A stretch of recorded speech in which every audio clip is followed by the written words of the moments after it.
ప్రభుత్వం ఏర్పడిన తర్వాత అనేక అభివృద్ధి కార్యక్రమాలు గత 1.5 సంవత్సరంగా చేపట్టడం జరుగుతుంది. మరి దాంట్లో భాగంగా ఈ సంవత్సరం కూడా నియోజకవర్గంలో జల్ జీవన్ మిషన్ కింద ఏదైతే మనం శాంక్షన్స్ తెచ్చుకున్నామో నియోజకవర్గంలో అన్ని మండలాల్లో ఈ వర్క్స్ జరుగుతూ ఉన్నాయి.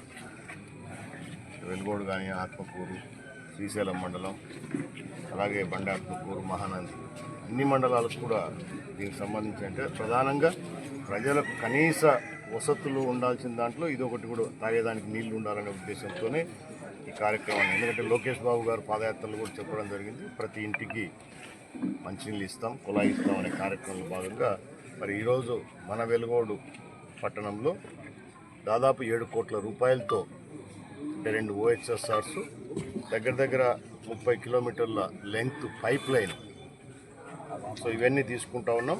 1800 ఇళ్లకు దీనికి సంబంధించిన ఏదైతే మనం చేస్తున్నామో 1800 ఇళ్లకు ట్యాప్ కనెక్షన్స్ కూడా ఇవ్వడానికి మనకు దీంట్లో అవకాశం ఉంది.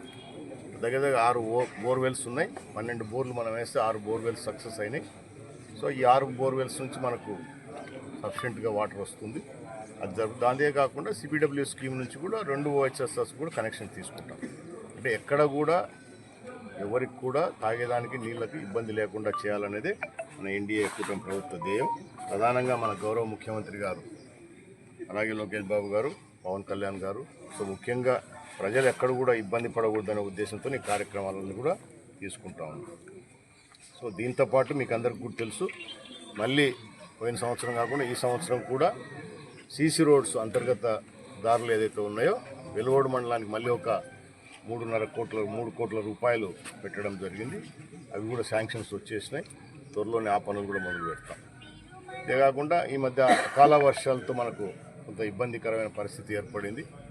అంటే రెయిన్స్ కూడా ఎక్కువైపోయినాయి. అంటే ఈ రైనీ సీజన్ అంతా కూడా ఖరీఫ్ సీజన్లో వర్షాలు ఎక్కువ కావడం, అన్ని రిజర్వాయర్లు ఫుల్ ఉండడం, వర్షాల మీద వర్షాలు ఉండడంతో కాలువలలో కూడా ఫుల్గా నీళ్ళు ఉండి సరే పంట నష్టాలు కూడా జరిగినాయి. మొన్ననే అన్ని ఏ పంట వేసుకున్నా కూడా రైతులకు అందరూ కూడా ఎలిమినేట్ చేయడం జరిగింది.